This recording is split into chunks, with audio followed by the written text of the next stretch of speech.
పరమేశ్వరుడు అంటే చాలా గొప్పవాడు అనుకుంటున్నావేమో. ఆయన వెళ్లి భవతి భిక్షాందేహి అంటే గాని ఆయనకే కూడు లేదు.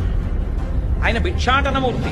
అన్నపూర్ణమ్మ దగ్గరికి వెళ్ళి భవతి భిక్షాందేహి అని నిలబడితే అన్నపూర్ణమ్మ గంటితో వడ్డిస్తూ ఉంటుంది.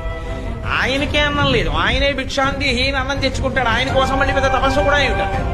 తన పెళ్లి తాను చెడగొట్టుకోవడానికి మాట్లాడిన బ్రహ్మచారి రూపంలో వచ్చిన ఏకైక మూర్తి శివుడు ఒక్కడే. పరమేశ్వరుడు చేతకానివాడై వెళ్ళి ఆవిడ దగ్గర భిక్షాటన చేయలేదు.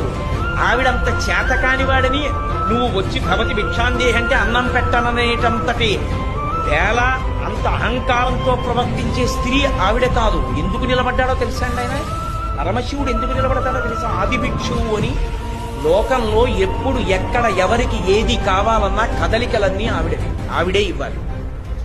ఆవిడ ఇవ్వాలిరా. కాబట్టి ఆవిడ దగ్గరికి వెళ్ళి అమ్మా నాకు అన్నం పెట్టమ్మా అని అడగరా అంటే నేను అంతవాణ్ణండి, నేను ఇంతవాణ్ణండి, నేను వెళ్ళి ఎలా ఓ ఆడదాని దగ్గర చేయి చాపుతానండి అంటారేమో. ఒరే, లోకములన్నిటినీ సృజించి పెంచి చెట్ట చివర నాలో లయం చేసుకోగలిగిన నేనే వెళ్ళి ఆవిడ దగ్గర నిలబడ్డాను, ఇక నీకేమో మనం నిలబడ్డానికి అని అందరినీ ఆవిడ దగ్గరికి పంపి ఆవిడ అనుగ్రహం కలిగింప చెయ్యాలని ఆయన నిలబడ్డాడు. చేతకానివాడై కాదు. అందుకు ఆది భిక్షు అయ్యాడే.